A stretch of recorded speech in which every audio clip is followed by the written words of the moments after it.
It is quite an honor to say that I have with me the man who is the former national Greco-Roman wrestling champion. He aspired to the heights of becoming a member of the United States Olympic wrestling team. Yes, and of course that's the man we all know as Bob Roop.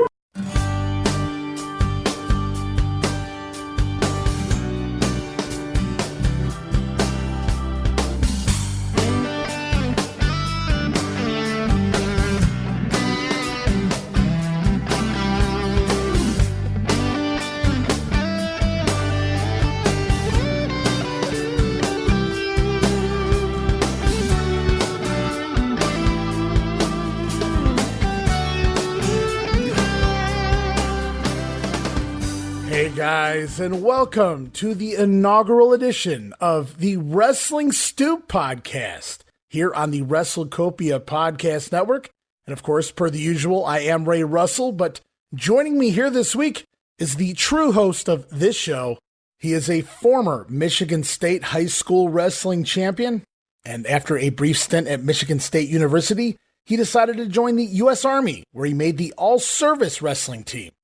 He would later return to college at Southern Illinois University with a record of 66-18 on the mat, including an amazing 16-3 record in his senior year. He's also a former national AAU light heavyweight champion. He even represented his country of the United States when he competed in the 1968 Olympics in Mexico City as part of the Greco-Roman wrestling events. After that, he made the decision to go pro in 1969 and never looked back. Yes, he held more than 24 pro wrestling championships over his 2-decade career in the ring. He received the Cauliflower Alley Club's prestigious Lou Thez Award in 2009. He was also inducted into the Tragos Thez Pro Wrestling Hall of Fame back in 2006. And even more recently, he was inducted into the Pro Wrestling Hall of Fame and Museums class of 2019. And there's a lot I'm leaving out here, guys, but I'll leave that for him to tell you.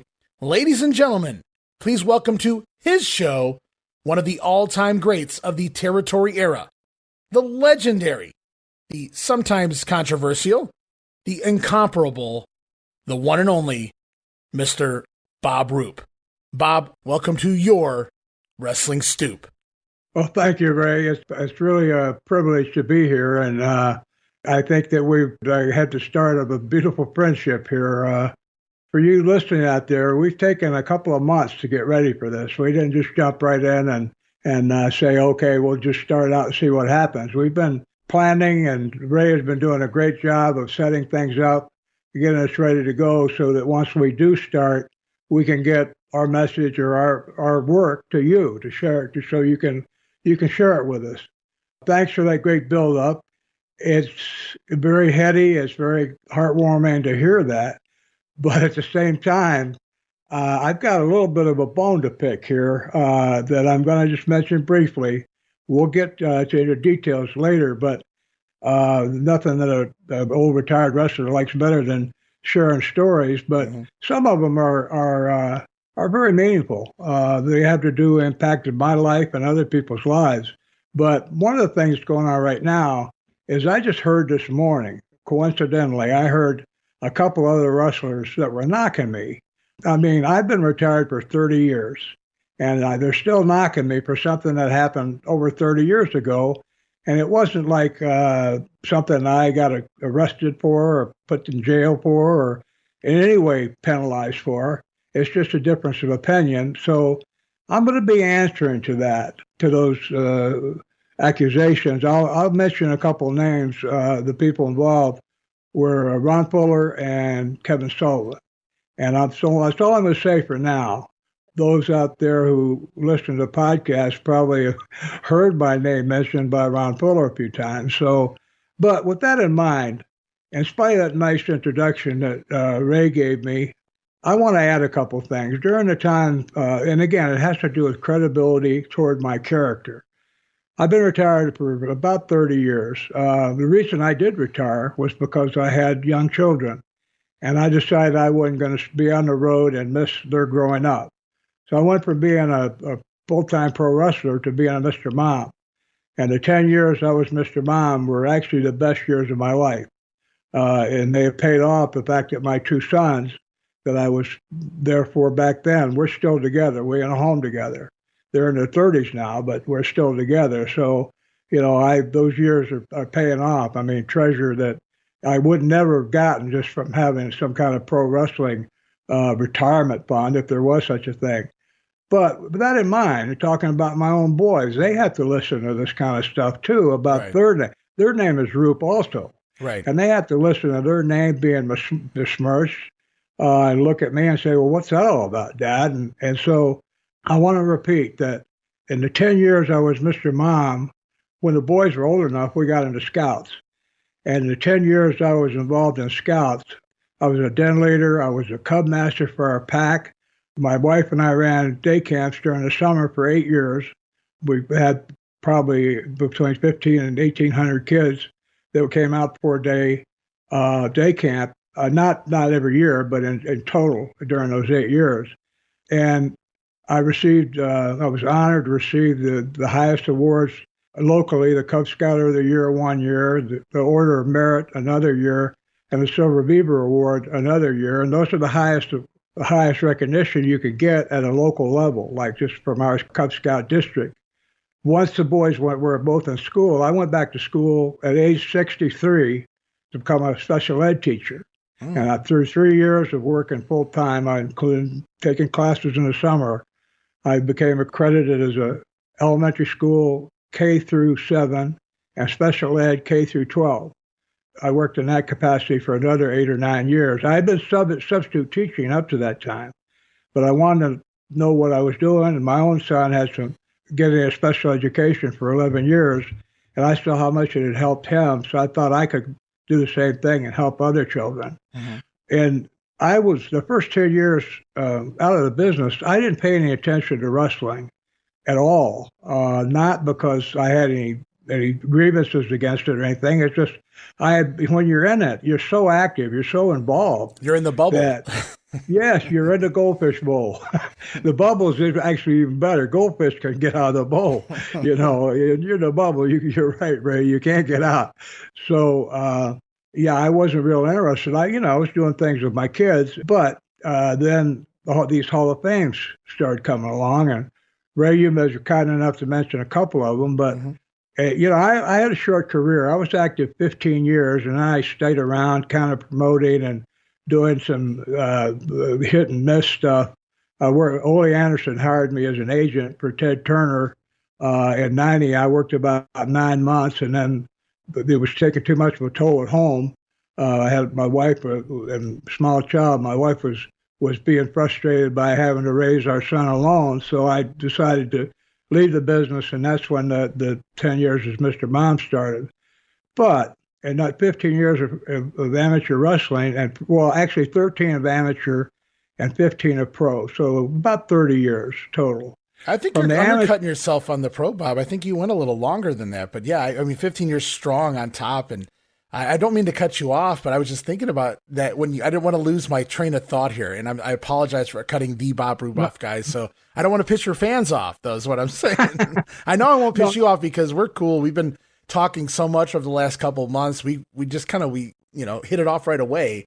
You kind of think the way I think, and you say things that I'm thinking, and it's really cool that way. But I just wanted to point out real quick, and that was what I wanted to touch on too right at the top of the show, was for anybody who thinks this is just going to be a program about your career, I mean, it's so much more than your in-ring career. You did so much behind the scenes. You were so involved as a booker, and as you said, an agent. A lot of people, including myself, I wasn't even aware for many, many years that you were an agent in WCW back in that 1990, that Jim Herd era, if you will, with Ole booking and things of that nature. So that's pretty cool as well to find that out. You've told me at least one story. I can't wait till we get to it one day, a backstage incident, involving Lex Luger. And that story's out there, but I think you maybe have a little more detail than I've actually heard this story being told in the past with Lex Luger and a little incident up north with the junkyard dog. So, but there's just so much that people don't understand, that the people, not just the wrestling in the ring or how everything worked behind the scenes, but you have really big insight into Eddie Graham, Gordon Soley, Dusty Rhodes, the Funks, the Briscoes. You talk about listening to that JYD pop down in Mid-South. There's just so many great stories coming, Bob. Well, thank you, Ray. And I agree. There's a lot of stuff that what you're touching on is something that relates to me. When I was at Charlotte a couple months ago, we did a seminar of myself, Kevin Sullivan, Steve Kern, Jerry Briscoe, and Brian Blair. And we did a seminar on championship wrestling from Florida. And they had a moderator who was, there was maybe 100 people in there. And we had a moderator that was asking questions first about Gordon Soley and then about Eddie Graham, or maybe not in that order, back and forth. But the point was, they kept talking about everything was so great. Eddie was so great. He did this, he did that. Gordon was so great. He did this, he did that. While that was all great, that's all fluff stuff, because you're overlooking the fact that Eddie Graham killed himself. He shot himself. So everything wasn't all great, was it? And Gordon Soley was a very unhappy person. And a lot of people never saw that. But Gordon was a miserable person. And I had a chance to experience some of his misery firsthand. It was directed at me. And so, and again, I'm not knocking these guys because they're gone. They're gone, and I'm not knocking them. I just read the Soley Chronicles, written by his daughter. About a month ago, I read it, and I wanted to know more about Gordon. And she says everything that I'm saying.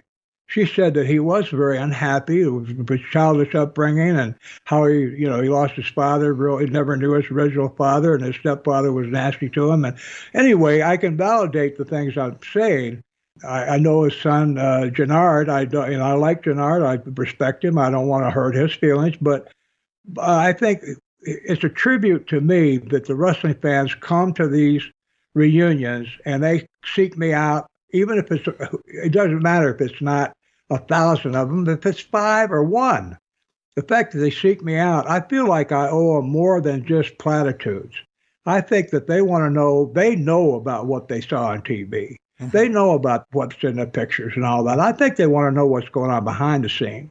And that's where the really important stuff is, because what you saw on TV and in the house shows was icing on a cake. And that cake was not always made up of like chocolate pudding or whatever. That cake was sometimes made up of stuff from the sewer and just some absolute crap that it bears watching. One of the things that never comes up is that wrestlers from day one always complained about payoffs from promoters. Sure. Yeah. And in my career, the only promoter that I thought paid me fairly was Paul Bosch. Okay. Every other one I worked for, I felt like still owes me money because they didn't pay me fairly. And even Sam Muchnick, I heard he was a pretty good payout guy. When I worked just a couple of shows in St. Louis. Not too much in St. Louis. Sam wasn't running at the time. It was somebody else. And I don't remember if that payoff was fair or not. And maybe I shouldn't include Sam, but Sam got me started, so I have a lot of time for him. But he was in effect head shill for a racket. So sure, the NWA, longtime president of the NWA. Well, right, I got you.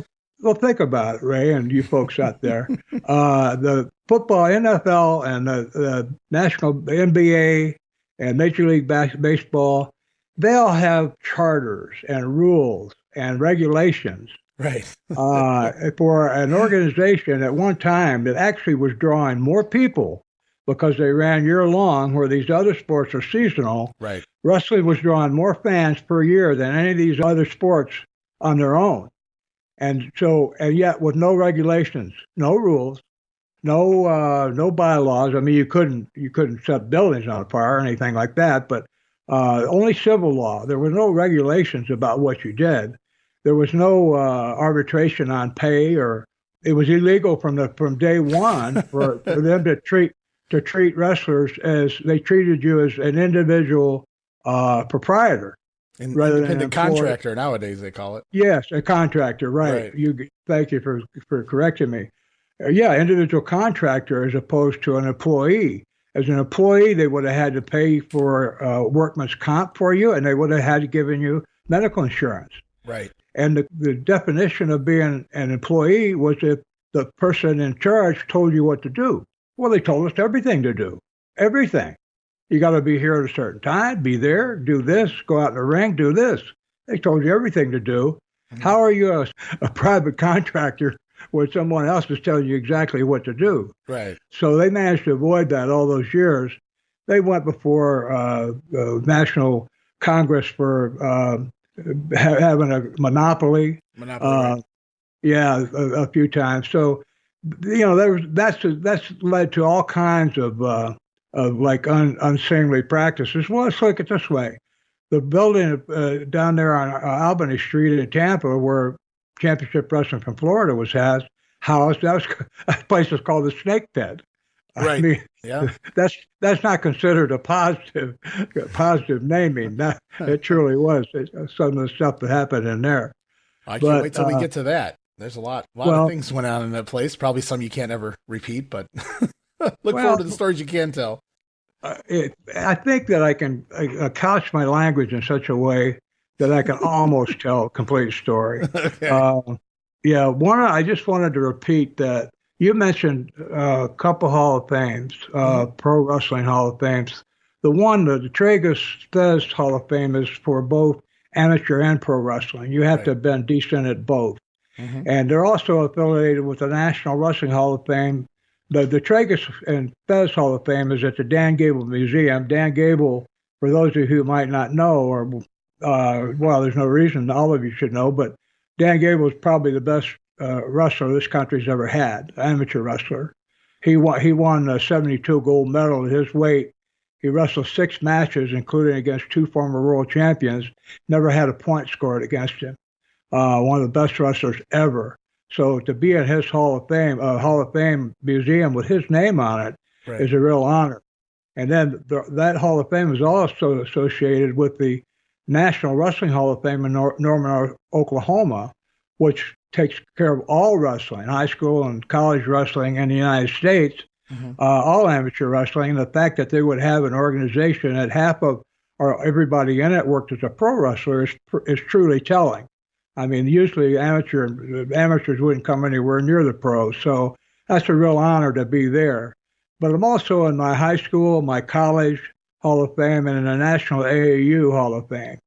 And the reason I'm not bragging, the only reason I'm telling you this, and the reason I mention my private life as a father and as a member of our, as a Cub Scout leader, as a member of our society, is towards my character. I don't think a person with low character could achieve these things. I just don't think that people would reward me with Hall of Fame memberships if I was a scumbag. I just don't think so. So, okay, enough said. Now we can move on. What should we talk about now, Ray? Well, I mean, we can go anywhere you want to go. We'll start from the beginning here in a little bit, too, because I have a few questions about early on. But before we do any of that, I also wanted to go back just really quick, and I'm not trying to bring this up or anything like that, but you were talking about the NWA, the Monopoly, and all that good stuff. And you were talking about Fuller and Kevin Sullivan and things, and then you were talking about all of the things you did after wrestling. People don't even realize that these guys exist after they retire from the ring. Some guys can't let it go. Some guys just never look back. And Bob, I think you kind of really never look back to some degree. You still respect and appreciate the time you had on the road and all of your college, being in the Olympics back in '68. I mean, my God, not a lot of people can say they did that, representing their country in the Olympics. So, I mean, you've done a lot of things outside of professional wrestling, but it just kills me because we had this big plan of attack, how we were going to address everything on the first show, how we were going to begin the first show. And then you got about 9:30 a.m. I get this text, and to quote my good buddy, the late great Tracy Smothers, another former pro wrestler, you sounded about half hot. Tracy used to say, "I'm half hot." Everything made him half hot, and you sounded half hot. I'm like, oh my God, I've been talking to you like constantly for 2 months. I've never even heard this side of you before. You dropped an F-bomb in a text. I'm like, oh my goodness. And so I was like, how are we gonna? What's this first show gonna be about now? Has everything changed? Yeah. And you had a little bit of time to cool down, but you addressed it and things of that nature. And basically what upset me about it was to know the Bob Roop now, and I'm assuming from the last 30 years plus, for people to dwell on things that took place 45 years ago, still to this day, or tell it their way, instead of maybe opening their eyes and seeing that, we all, as we age, we all, hopefully mature, and we can see things a little differently or from other people's perspectives. But it's like we talked about this off air, and I'm sure we'll get into it when we get there.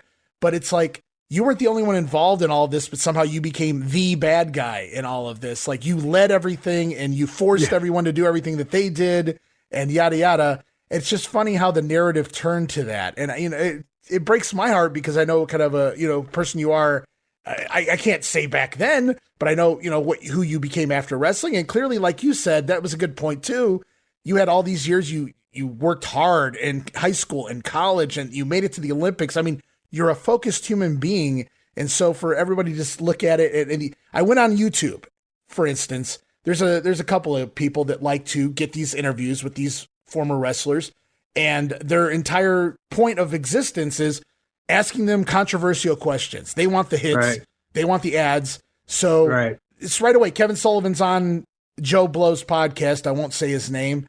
And the first question, the only question is, tell me about the Knoxville 5, that whole situation back in the late 70s in Ron Fuller's territory in Knoxville, where you guys, a bunch of you guys decided, hey, we're not getting fair pay. We're going to go try to do our own thing over here in the same city. God forbid. You can't do that. They own that city, right? Monopoly you were talking about. But it's specific to your name. All these other guys, and some have passed away. I'm not trying to, no derogative, but Ronnie Garvin was involved. Bob Orton Jr. was involved. There were so many other guys involved, guys that have been in the business forever. Ron Wright even kind of jumped over there, and he had knew the Fuller family forever. The great Malenko, Boris Malenko, who had been around the business for quite a while. So it wasn't, just Bob Roop that did these things. And that's what kills me too, is that it's just, you're the bad guy. And I start reading the YouTube responses. Bob did it to himself, blah, blah, blah. And it's like, what, like, these stories are told so much that nobody really knows the actual facts, the whole story behind it. I'm not talking about this is my version, this is your version. I'm talking about everything that came out of it. And maybe at the end of the day, people can believe who they want to believe when the story gets told here, but at least they'll have enough facts from your side that I'm hoping that they go, okay, I kind of see that now. And they can still make their own decision. Maybe they're just a Fuller fan. Maybe they're a, whatever, an NWA, for life type fan. It could be whatever. I'm just saying, at least, when you tell it from your side, at the very least, maybe they'll come out of this going, oh, okay, well, he wasn't doing it with like trying to destroy, the other promotion or whatever the case may be, just trying to do your own thing. So I wanted to get that out of there because it kind of upset me after it upset you. So, and I know some of those interviews are a little old, like a year or two old and things like that, but still just not very cool. Just seeing some of the responses, people they never bothered to spend the time getting the entire story. They just listen to one narrative, and that's sadly, that's the main narrative that's out there. And unfortunately, and I'm going to end here so I can let you tell your story. This is the Bob Roop show after all. The last thing I wanted to say was I went back. The first thing I did when we decided we were going to do this was I watched every interview you had done, every shoot interview, shoot interview is what I'm talking about. Not kayfabe promos, but I went and everything I could find. So you did Briscoe and Bradshaw recently, but I also went back. You did a couple hours shoot interviews, about 4 hours worth at the very least. And I just listened to all of that because I wanted to integrate that into all the research I was doing. That's when I go back to this one text. You sent me one sentence, one time, and it made my day. I mean, I was going to do this show anyway, but I was like, okay, we are definitely on the same page, because what you said was, I want to tell my story completely and accurately. And that's what I'm all about, is accuracy. So I'm glad we're going to do that here, because some other people, maybe some names you've already mentioned, like to tell stories that they remember, and you can easily go back and see that those stories are not true. I'm not saying they're lying. Maybe they just remember it that way. But, that's not going to happen here. I want to be very clear with everyone. Anything we do here is going to be completely and accurate. And that's what this show is going to be all about. Well, that's a good point. And to give credit where it might be due, maybe some of the stories that are being told are presented only from one point of view, that they don't have the information that I have. They didn't know where we were coming from. Now, Ron Fuller, that's not the case. He knows why I'm here. And you mentioned Ron Wright a minute ago. Ron Wright and I became buddies. He had been there. He'd worked for 5 or 6 different promoters. And Ron was a guy that was working back there in the days of live TV. And Ron told me stories that when he and his brother worked as a tag team, they did live TV. When they worked on a TV, they would pack their bags once they got dressed to wrestle. They would put all their civilian clothes in their bags, and as soon as their match was over, they'd run out to their car and take off because they got such heat in their match. Again, it was live. People were seeing it as it was happening. That if they stayed there, the first time they stayed there, they had 100 people drive down to the TV station waiting outside with baseball bats, waiting for them to come out. It took them all afternoon to get out of there. So they had to get the police come get an escort out of there. So after that, they'd run out of there real quick and get out of sight. Well, so Ron had been there a long time. He knew what was going. He's the one that pointed out to me in a couple of towns that money was being handled inappropriately. I'm not going to say thieving and stealing. I'm going to say inappropriate money accounting for the money that was coming in. Right. And I saw it myself. I saw it with my own eyes in 2 different towns. And I went to Ron Fuller with it. He denied it. So he does know where I was coming from. And so he never mentioned that. He never mentioned, one of the problems I had with Bob Roop is he came to me and accused me of being inappropriate with the money. He never mentioned that. If he'd mentioned that and said, well, I denied it and, it absolutely wasn't true, he's never said that either. And you're talking about Ron Fuller here. Ron Fuller. Now, that's kind of an important item, don't you think? Well, yeah. That my motivation was that my beef with him was that I was getting, as a booker, I was getting a percentage of every house. So if he let's say that somehow $5,000 every week was unreported. In other words, it wasn't accounted for. It was just taken out in a paper bag in cash, say. Well, my percentage of that $5,000 was $250. So if I'm getting cheated out of $250 every week, over a month's time, that's $1,000. Over a year's time, that's $12,000. That's serious money. And plus, we were the one earning it. Ronnie Garvin, Boris Malenko, and I were like a brain trust, and they were the 2 brains, and I was trusting them. I was a booker, but those guys both had years. Malenko had 20 years more experience than I did, and Garvin had 10. So with my 8 or 9 years together, but the 3 of us came up with these great programs that were really, we did stuff that just excited everybody. We were selling out everywhere. And, so that when you're selling out and your pay doesn't go up that much, it's noticeable, I would imagine. Yeah, very noticeable. And again, Ron was the one that came to me and pointed it out. I saw it with my own eyes. So Ron Wright, you're talking about. Yeah. Now, Ron Wright. Well, we got 2 Rons in the story. I just want to make it clear. Right. For those who don't understand what Bob's talking about, real quick, Bob, just for those who may not know, the reason you refer to you guys as the Brain Trust is because Ron Fuller was actually running 2 sides of a territory. So he was up in Knoxville, but he was also down in Pensacola at the same time? Yeah. Okay. Yes. And he wasn't even in town 3 or 4 days a week. And we were running these shows. I wasn't having to go see him at all until these improprieties come up. He would come to Knoxville because we did a show there locally. So he would be there for that. But I still ran the shows when I was booker. He didn't interfere with that. I had a program going. Again, it wasn't me. It was Malenko and Garvin had these great ideas.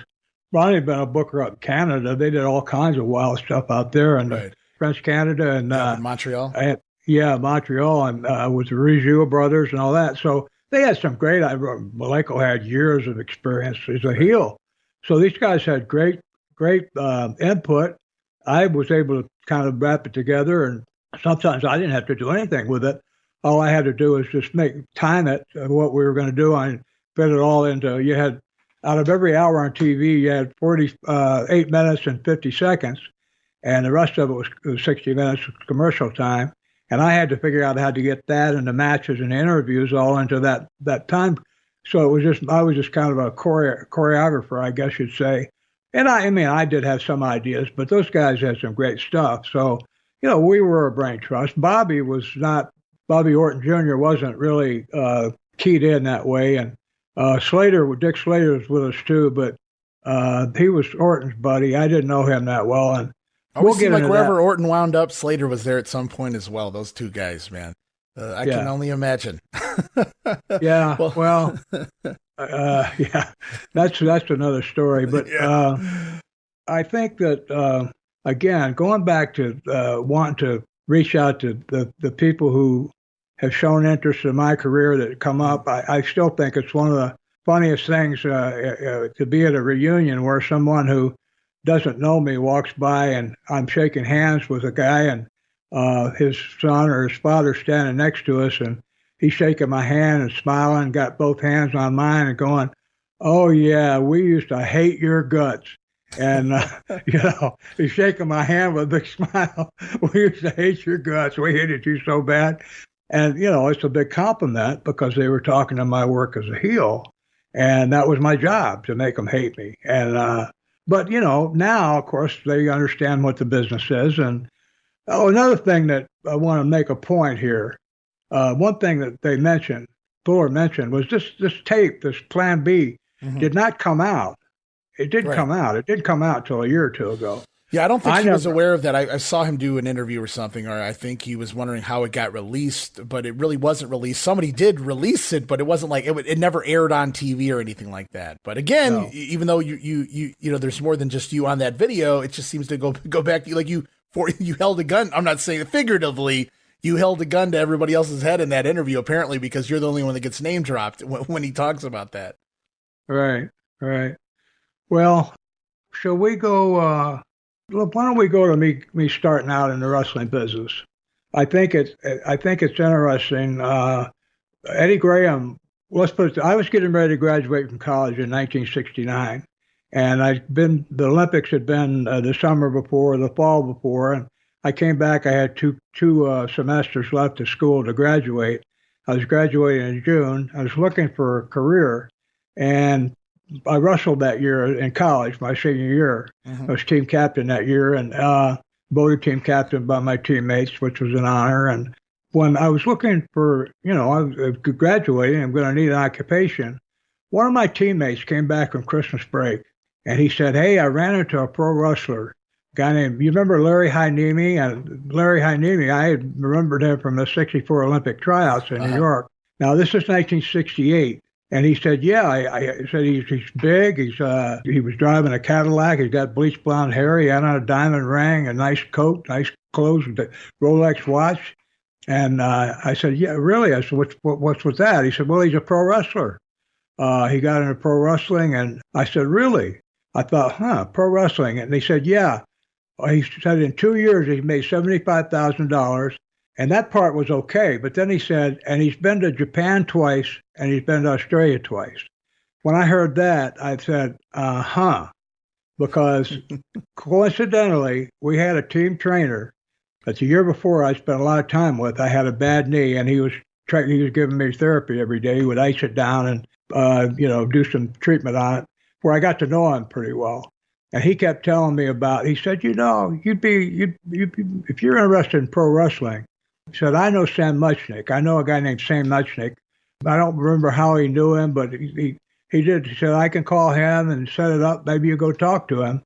So he had told me that the year before. So once I heard this thing about Larry Hyneemy becoming Lars Anderson and going to Japan. I was going to say, make sure everybody knows who luscious Larry Hyneemy went on to become, one of the Andersons. Yeah. He worked here as Larry Hyneemy early in his career in the Cleveland area for Pedro Martinez and Johnny Powers and things. Yeah. I think he was even part of that early IWA stuff as well. But, obviously he became Lars Anderson. So, but yeah, he worked here some. It was before my time, but my father remembered him. So under that name. So I always found it amusing that, somebody my father knew from the Cleveland territory, which was a territory at the time, guys. Unfortunately, it folded pretty abruptly, pretty quickly. After that, he would go on to become much more famous as Lars Anderson. Well, think about it. Lars and Ole Anderson and Gene Anderson were a top tag team. And once they started a six-man tag thing started taking off. It's like it was tag teams had gotten, just everybody was used to it. So the six-man tags, well, once he was put in with them, he started making main event payouts right away because nobody was making that kind of money. And at the time, maybe the champion, the NWA champion, and the very top guys.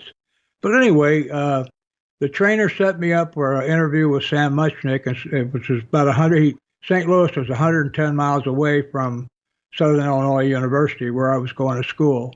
And a teammate of mine I was the Greco-Roman heavyweight in 68. He was the freestyle heavyweight in 1968. Both of us, he had already graduated. I was about to graduate from Southern Illinois. One of the most notable that a small school like Southern Illinois could provide the heavyweights for an Olympic team for both freestyle and Greco-Roman. Right. It's pretty telling. Yeah, that's no crazy. School, Oklahoma, none of the Oklahoma schools or Iowa, none of the great schools ever did that. So that was noteworthy, and a great coach we had. Well, Larry Christoph was this guy's name. He was second in the world. This guy was tremendous amateur. This is the guy you went down there with to go meet with Muchnick, Larry Christoph? Right. Okay. And it was Sam Muchnick had an office. I don't remember what the building was, but he had his office.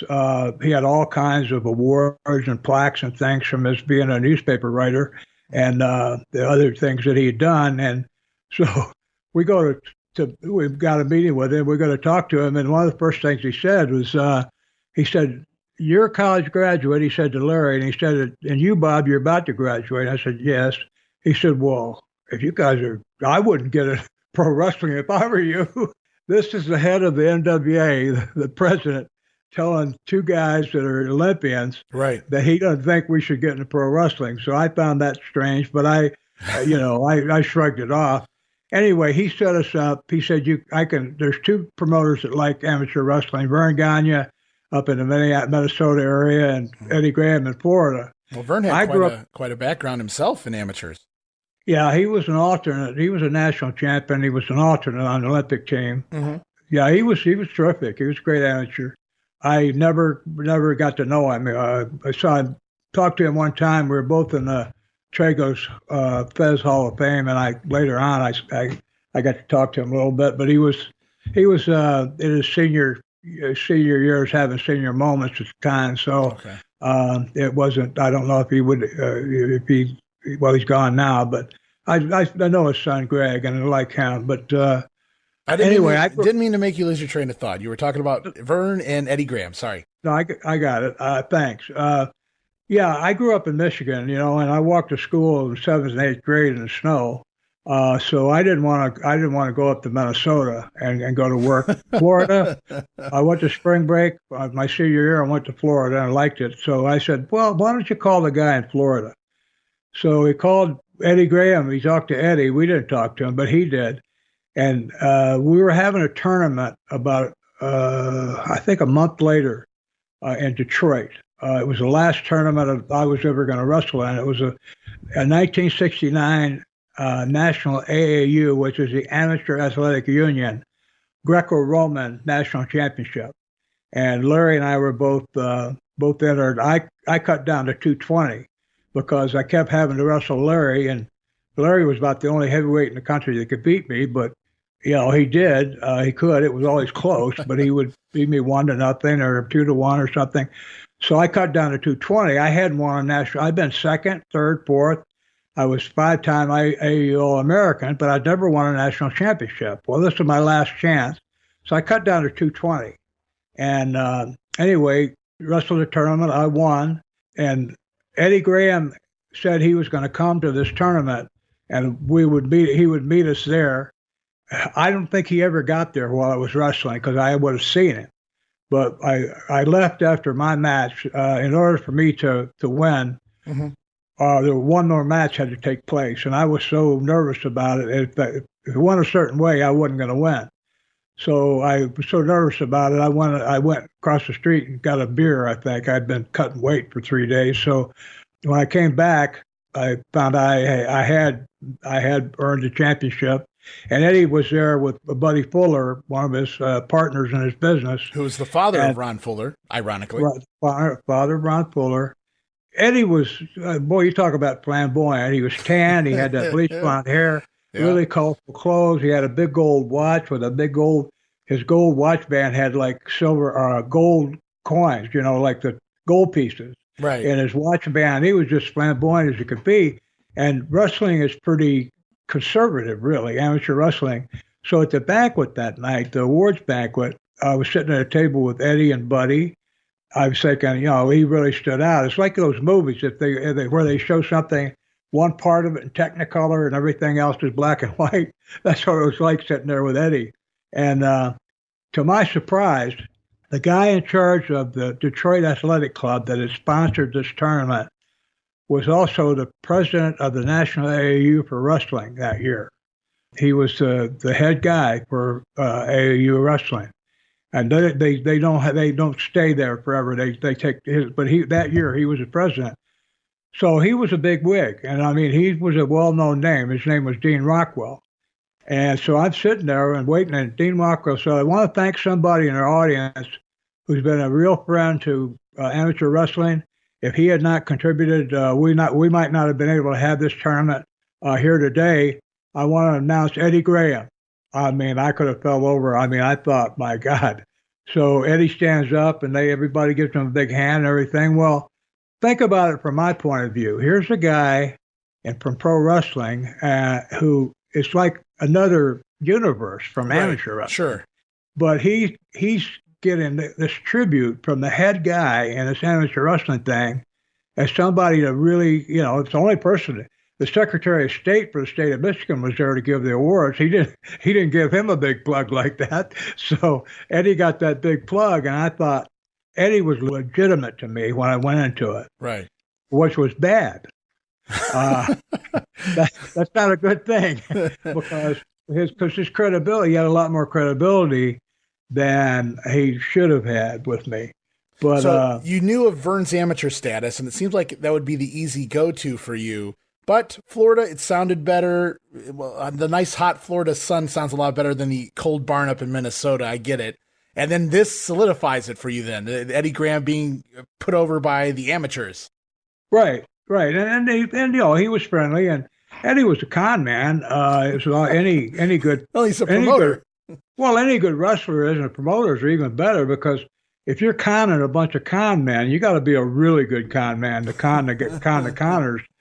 Yeah, but the other thing was Sam Muchnick had mentioned that Jack Briscoe was one of the stars down there in Florida, and I knew of Jack. I had never met him, but I knew of him. He was a national. He was an NCAA champion at 191. Right. I'd been years before. I'd been in service at the time, I think. But anyway, I knew he was there. Dale Lewis was there. Dale was wrestler, two-time Olympic team member. So there were some great amateur wrestlers down there, and I felt right at home once I got down there. But yeah, so that's how I got started in Florida. And once I got there, they started training me, and I should tell you about my first shoot in the ring because it was an absolute abortion. Now, before we get to the ring, because I want to say that, remember now, this isn't just a shoot interview. We're not just here for 2 hours. We're here for years. So I want to hit on everything. So I want to ask you a question before we get to your first match, because people are probably like, damn you, Ray. He was going to tell us about his match. We'll get there, guys. I do promise, Bob. We might even get there right after this. But you talk about training. What was training like? I'm not asking you if they made you do squats. I'm not asking you if they showed you how to do this or that work. I'm just curious back in these days, because they were very tight-lipped about, there's a lot of guys that have told stories like, I didn't even realize it was complete work until I got out there for my first match, or until I saw this or I saw that. When they brought you in and you started training, how did training go? Did they tell you right from the get-go, all right, this is what we're going to do so that it alleviates the actual pressure from the arm bar or whatever the case may be? Like, what was training back then for an amateur like you? Well, I'm really glad you asked that question because it takes me back to Eddie Graham. One of the things that I said about having more credibility with me than he should have, if I had been like a little bit leery, like he had no connection to amateur wrestling, and I said, well, okay, I'm in a completely different business here, because it was. Amateur pro wrestling had nothing in common. Right. I would have been less susceptible to any conning. What Eddie did was he talked to me like pro wrestling was kind of a noble calling. we were going out there and we were providing entertainment and suspense and drama for our fans, and we were giving people, a chance to blow off steam vicariously, and all these things. It made sense. It's like almost, Bob, what you're going to be doing is like this noble endeavor. You should be really, which I didn't mind that at all. But no, something else that was going on. Once I got down there, even while I was training to become a pro wrestler, I started working out there was a wrestler at the University of Tampa. He had been a national champion, a small college national champion twice, but he was a 191 pounder. And even when he was at full weight, he probably didn't weigh over 210. So I went over to work. He was getting ready to go to some kind of tournament, or he needed somebody to work out with. So Eddie found out about it, and he took me over there. I went over to the Tampa University to their gym. They had a big wrestling mat. And I worked out with the guy a couple of times. Well, I weighed about 270. And, I just fresh from the Olympics. And so the input or import of me being 270 was I had the strength that went with that size. And this kid at 210 had a hard time doing anything to me. I could defend myself from him very easily. So that left him just one option, really, was what I could do to him.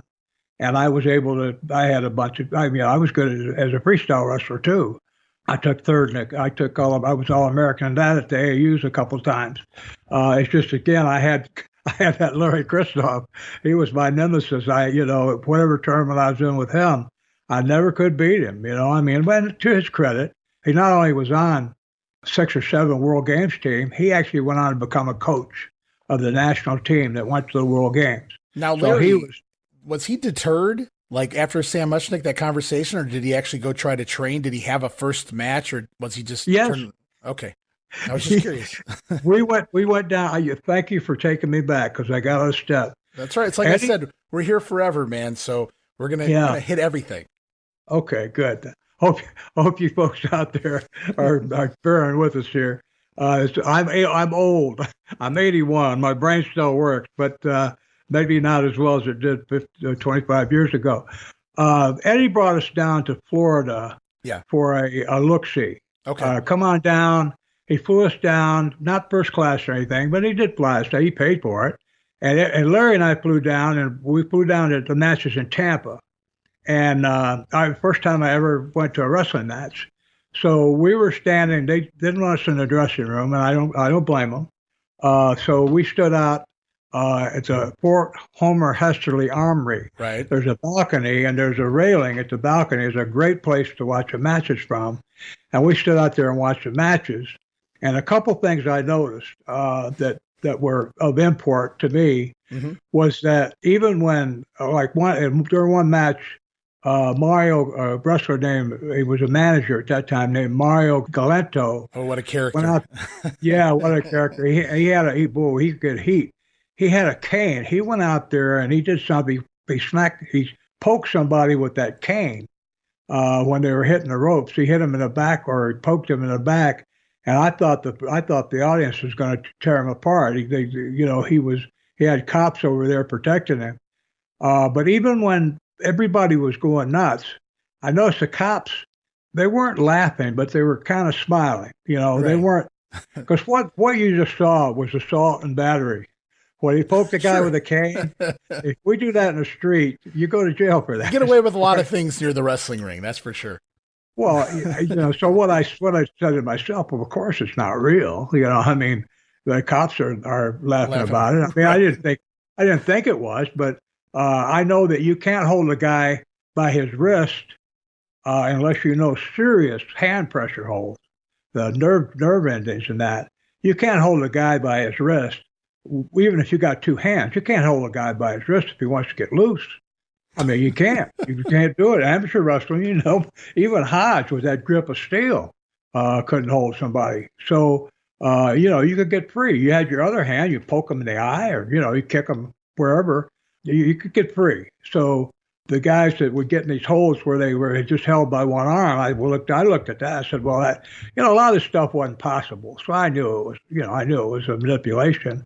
Well, in a business, of course, called it work. But and that didn't bother me. Okay. I wasn't going to go into business where I was going to beat up for real every night. I mean, who would want to go do that? Right. So, and that was fine. You know what? It also gave me this. I want fans out there to understand this. I had the utmost respect for what those guys out there were doing. Why? Because I couldn't do it. I don't care about being an Olympian. That didn't transport. That did not carry over to pro wrestling. Right. All it was it gave me credibility. But what credibility do I have if I get in the ring and I stink? I can't get, I can't get out of my own way. People say, hey, go back to the amateurs, pal. You ain't cut out for the pros. So I had utmost respect for everybody who was in that dressing room, was higher up on my pecking order than me. I was at the very bottom. That's the way I looked at things. You hear that, workers of today? You hear so many guys breaking in now. Just teach me how to take a bump, teach me how to hit the ropes, and I don't need anything else. And here's an Olympian, literally an Olympian in Bob Roop, and a national AAU champion coming into pro wrestling and saying, hey, I'm totally aware that I've never done this before, and I don't care if this guy over here, maybe he doesn't have a college degree, maybe he never wrestled in amateurs, but what he's doing is something I don't know how to do, so I'm going to keep my mouth shut and open my ears and learn. And that's very important. And it's very cool that even though you have the background, you had an amateur, you realize this is a different animal altogether. And I know one thing is I don't know anything yet, and I'm going to learn from all these guys. Yeah. Yes. And the other thing I realized was that in the ring, any one of those guys could make an absolute fool out of me simply by doing nothing. Yeah, sure. Because all they had to do was do nothing. If they didn't help me, and this was even after I learned to work, I learned how to start learning to work. You don't learn to work till you get in the ring. But once I got even to the point of getting in the ring, if I didn't have a guy, and that's something we'll get into later on, but the guys I worked at and some of the guys I worked with when I first started, I had great matches with, and other guys who were bigger and stronger and nastier looking than someone else, like Frankie Kane was 5'8", 5'9", 180 pounds. I had great matches with him, and then I go against someone else who's 6'4" and 280 pounds, and have lousy matches with them. And so I learned early on it had nothing to do with what you look like. It's what kind of ability you got in the ring. Frankie I'd worked with, he had that Mephisto gimmick with the loaded boot and the mask and all that. Mm-hmm. He had people worried about my health, that I was going to make it through the match alive. And I took that as a real, it gave me credibility. Sure. Even when he beat me, people would say, "Good match, Bob. You almost had him." I had credibility. Right. I'd beat other guys who were lackluster, and just didn't have it. And I'd go back to the dressing room almost with my head down. People would go on, you're lousy. You need to go back to amateur wrestling. You suck. And, nobody wants to hear that when you're trying to get over. So, I learned to admire that guys like, it's what you know. It's not what you look like. So you and Larry fly down. You give this look-see. You see this Mario Galento. Are you guys talking to each other like, look at this, man? Do you see this? I mean, how is that conversation going between you two when you see these shenanigans going on at ringside with Galento and things? Are you guys maybe going, is this for me or is it not for me? You seem to be interested. Is this where Larry kind of goes, I don't know about this, or does he show up for training as well? Good question. And thanks for getting me back on course. Larry and I watched the matches. Actually, Larry worked, you asked earlier, did Larry work a match? Larry worked a match that night. Oh, wow. Okay. They wanted us to work, and I don't know how. I wasn't sure I wanted to, but Larry actually looked better than I did. He was older. He was more rugged looking. He was rugged, and he had a bigger reputation. Okay. So they picked Larry, and Larry got some tights and boots somewhere. He went down and he worked against a masked wrestler. I wish the heck I could remember his name. Gordon Nelson? Gordon Nelson. Oh, okay. Thank you. Oh, yeah, what a Gordon team we make. Mr. Wrestling, Gordon Nelson. Not Tim Woods, but the other Mr. Wrestling, Gordon Nelson. Had the white mask. Yeah, Gordon Nelson. You and I are a great team already. I had tried and remembered his name the other day. I remembered he was married to. He's one of those unsung heroes of the era. He was he could shoot a little bit there. He was a shooter. Yeah, he could shoot. Well, I don't know if he was mad at Larry Christoph or having to work with him or what, but Larry went out there. He didn't have a clue what to do, so he was listening to Gordon. And Gordon had him do a couple things and Gordon was a heel. Anyway, he had Larry, when he put Larry in a hold, he had Larry go for the ropes, which, a babyface shouldn't do. I mean, if you're brand new, and plus Larry looked like Larry was about 50 pounds heavier and had a solid muscle. Although, that wasn't that big a difference. I mean, guys, you didn't have to be big. I mean, Louis Gillette was working then, and Louis was small and terrible shape, and he had credibility. It didn't matter. It wasn't what you look like. It's what you had conveyed to the fans about you. Right. Little guys can be tough. You don't have to be big to be tough. So one of the toughest wrestlers I ever knew was a 115 pounder. But Larry went out and worked a match. Afterwards, we were staying at a hotel on Dale Mabry Boulevard, and Larry and I shared a room. And Jack Briscoe was delegated to kind of chaperone us or host, be kind of a host. And he took us back to the room, and we were supposed to ask him questions and everything. And Larry asked him a question. I left something out. Before we went to the matches that night, Eddie took us down to the Tampa Tribune, and we met with Tom McEwen, who was one of the head sports writers there. And they took some pictures and did an article on us being there. Two Olympians Right. down there was fairly unusual. They were smart at Eddie, because I was going to say, it looks like Eddie's trying to help you guys up, and really it's just bolstering championship wrestling from Florida at the same time. Of course. Yes, credibility, yeah. Yeah. We've got these two Olympians that are coming down wanting to get involved in our business here. Yeah, it gives serious credibility. And they were credible. He when Eddie was sober, all the years he was sober, the wrestling business had very high credibility. Right. That's another thing we'll get into, is why he hated the little fly-by-night, so-called what he considered fly-by-night promotions. The outlaw promotions. Well, and the wrestling schools, the wrestlers who would have school would train guys and smarten them up, and then send them over to Championship Wrestling for Florida to get a job. That's another story about a shoot with Danny Hodge, Cosgrove Azzari, Billy Robinson, myself, Bob Orton Jr., all brought in to work out with one poor kid that had just graduated. That sounds just terrible. I can't wait till we get there, but I already feel sorry for this kid listening to some of those guys involved. Mazziri, another great amateur in his right, Iron Sheik, if people that don't know that his real name. And, of course, you and some of the other names. Who else did you say in there? Billy Robinson. Oh, my God. He was working down there at the time. And, overkill. I mean, if some kid the size of Andre the Giant, who was an NCAA champion, it might need 5 of us, but not for this poor kid. He weighed about 180 pounds. He had been trained at a local school and come over thinking he could get a job, and they were going to discourage the hell out of him by beating the crap out of him. I didn't have anything to do with it. I just happened to be there for a few minutes, and I watched what was going on. And basically, the guys. Let's save that story for later. Sure, I'll earmark it right here in my notes. I can't wait to get there. We're going to tell everything kind of in order. We might sidetrack here and there, but yeah, we'll get back on pace. But can't wait till we get there. This poor guy. I'll put that in my notes right now. Poor guy. You kind listener out there, please do bear with me. My story. Well, you get excited. You remember something. I mean, I'm putting it in my notes so we don't forget it. Absolutely, man. Because I can't wait till we get there. But it's a nice little teaser. I promise, guys. You know what, Bob? Let's make a pact right now. Episode 2, we're going to tell that story so people aren't waiting to see when it happens. We'll make sure we fit that in next time around, guys.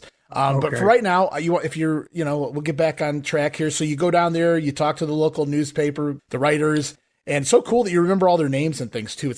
Adds so much more detail to the show. But so here you are after the show, Gordon Nelson, who was now, I'm thinking maybe he was like a Mr. X, a Dr. X, something along those lines there at that time. He probably goes in there and has his way. Not that Larry couldn't handle himself in the amateur world, but you're in the ring and the pros in front of all these people, and he probably did show him up a little bit, or maybe he had a rough go of it. But it's all over, said and done. You're back at your hotel room, and Jack Briscoe stops by. Let's go back to the ring for a minute. I don't think they put Gordon over. I think Larry Either they went 10 minutes through. I don't think so. I think Larry beat him somehow, or maybe he got DQ'd. I don't remember. I know they weren't going to beat Larry. Okay. So Larry, anyway, maybe that's why Nelson was a little salty with him. Maybe he knew he was doing a job to this guy who had never wrestled in the pros before. Could have been. Exactly. But you know what? That's their job. Sure. If you're a wrestler, that's your job. Whoever I did jobs for female wrestlers. I did a job for a female midget. So, wow. I'll add that to my notes as well. Or little person. Right. I put over in the ring. It's a work. Anyway, I mean, that's your job, is to be good enough to do that and keep some credibility. Right. But anyway, one of the things that Jack Briscoe, I think he drove us because we didn't have a car. I think Jack drove us in his car back to the motel. Okay. And he came in. It was a Tuesday night, and Tuesday night was party night for the wrestlers over at the lounge over there. Everybody went to Imperial Room, I think it was called. And yeah, that was a big hangout for everybody. And Jack was probably eager to, maybe not. He had a girlfriend. Maybe he was going home. But anyway, he asked if we had any questions, and Larry, he asked what we expected to make, and Larry said, I wanted to start. Now, this was 1969. He said, I'd like to start with making $40,000 a year. That would be the equivalent of about $100,000 a day in 1969 dollars. Oh, probably in terms of expense. Well over that.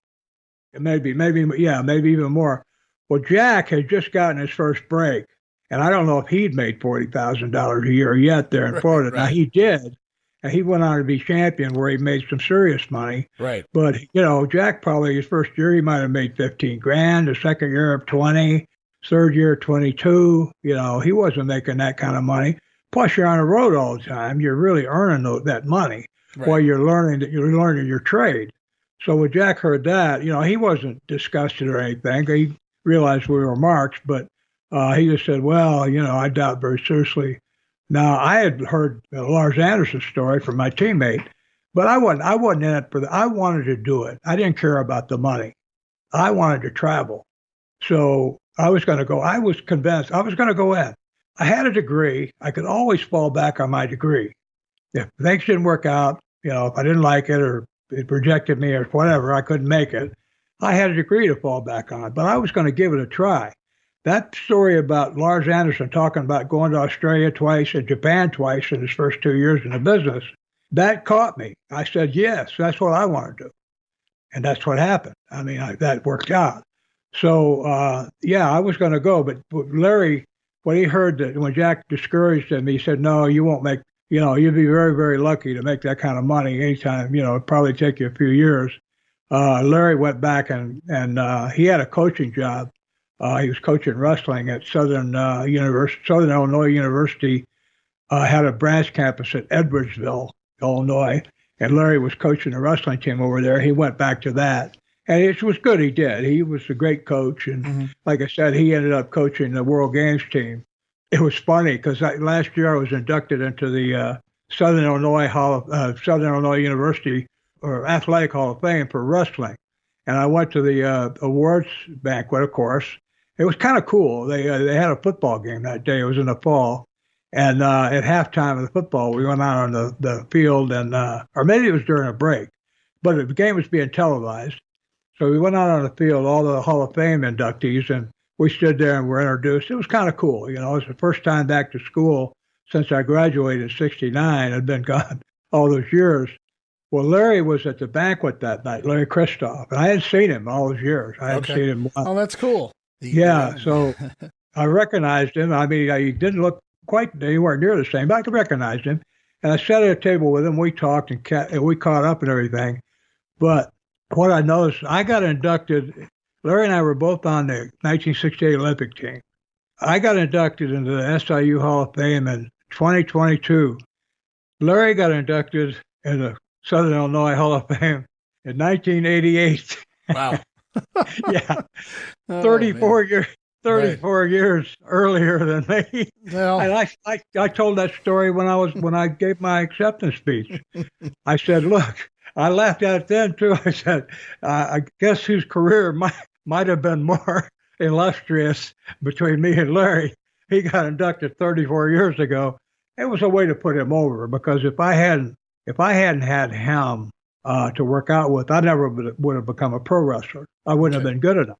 Right. I never would have had the option. I wouldn't have made the Olympic team.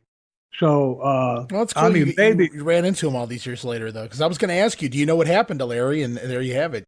Oh, he's still there. He's a farm boy. Literally, he's still on a farm. I think he owns 3 or 4 of them now. He's doing real well. Okay. But he's a completely different kind of guy than me. I don't know if Larry's ever.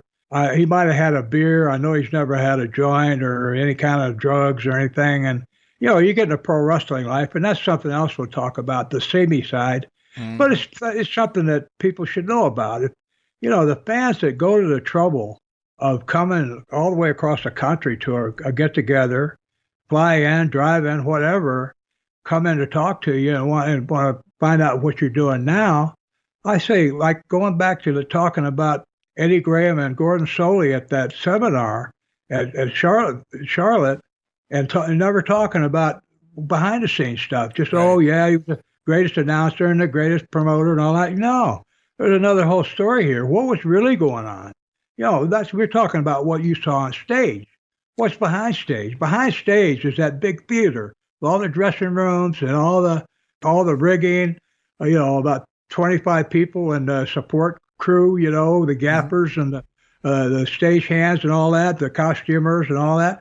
What's going on with them? And I think that's what people want to know, and that's what I want to share, because that was what was real.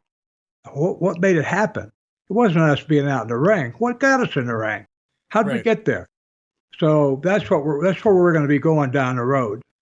So, okay, where was I? Larry, we flew out the next day, and Larry decided not to go into it. I'd already committed before I even went down there. I knew I was going to try it unless something horrible happened, but it didn't.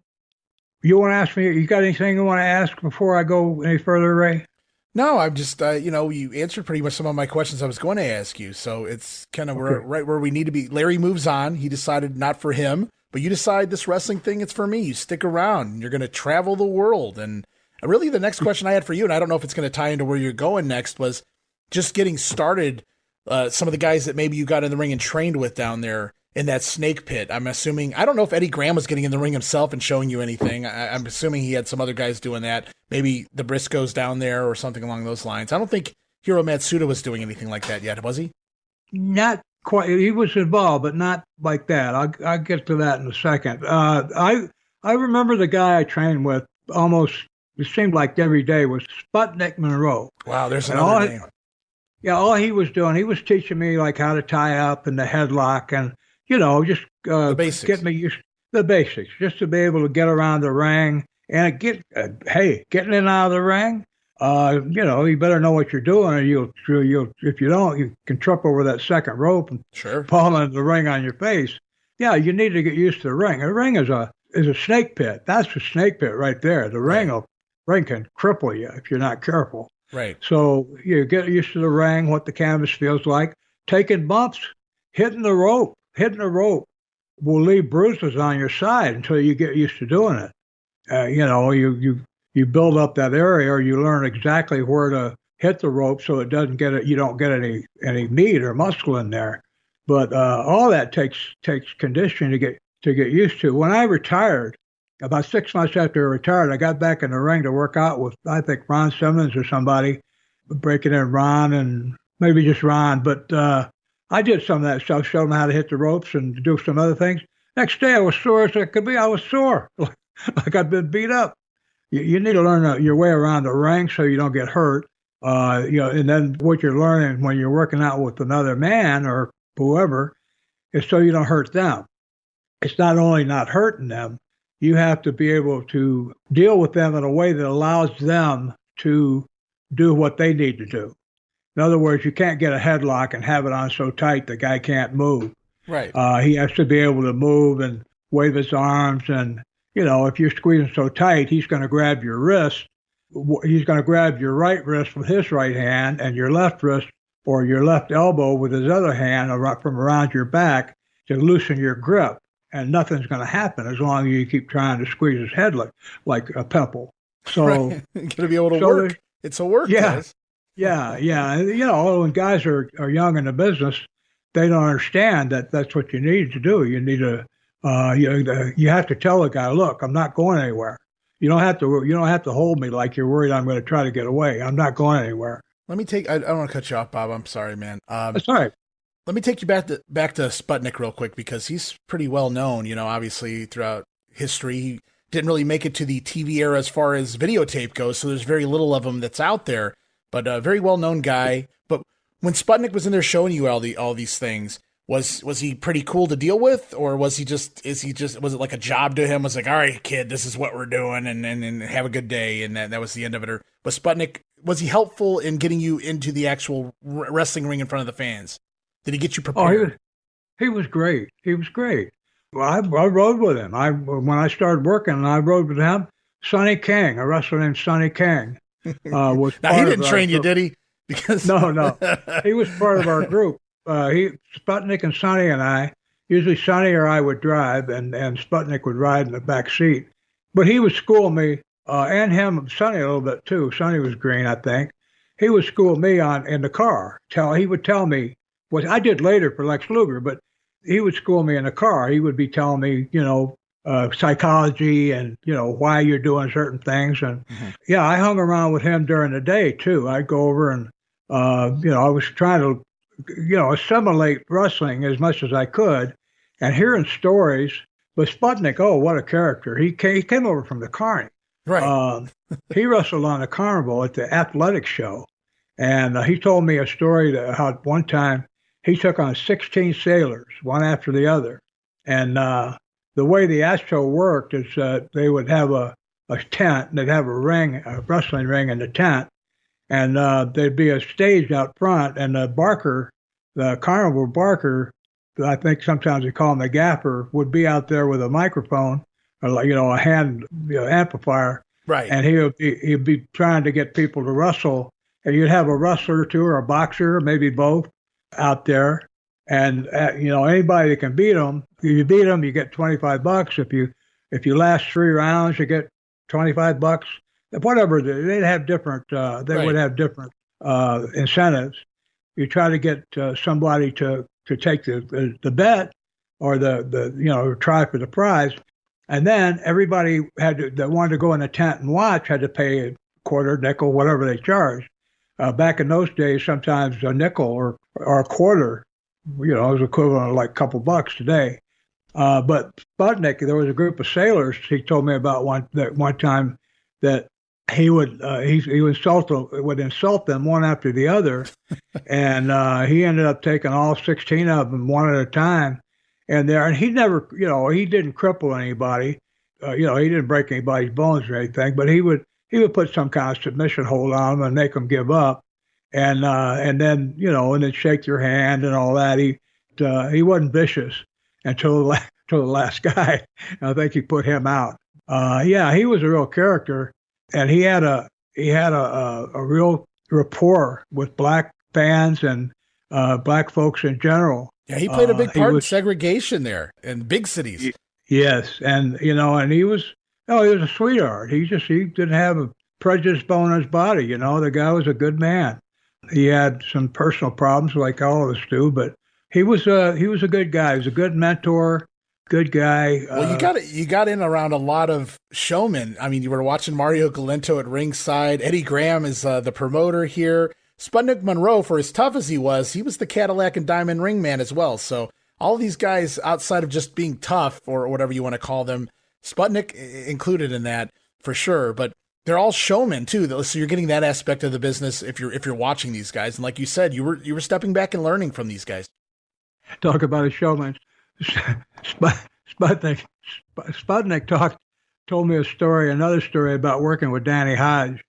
He said he was working with Danny Hodge, and Danny was smart to the business, but he was so conscious of his image as a great amateur, one of the greatest. I mean, they named the NCAA Most Valuable Wrestler every year at the tournament, the Danny Hodge Award. So he's one of the greatest ever. Right. Yeah. So Danny he was a junior champion out there in Oklahoma where he lived for years and years. the NWA Junior World Champion at 220. And Sputnik was working with us. So he was working with him one time, and he hit him with a gimmick or something. I mean, Danny went down like he was like knocked out. So Sputnik made the mistake of strutting. He's strutting around the ring. Meanwhile, Danny's laying there on his back watching that. And Sputnik said he got too close to him, and Sputnik reached out and grabbed him around the ankle. And Danny, one of his gimmicks was his grip. He would do things like squeeze apples to where they would, he would just pulp an apple in his hand, which try that sometimes. Yeah. It's very difficult to do.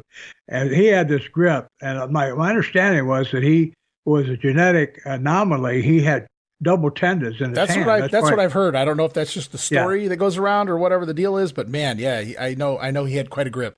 Yeah. So he grabbed Sputnik by the ankle and he squeezed. And Sputnik said he's standing there flapping his arms like a flamingo. He's yelling, "I quit. I give up. I give up." He's standing there. Danny Hodge is laying on the canvas like he's knocked out. Got him by the ankle, and Sputnik is the one that's screaming, "I quit.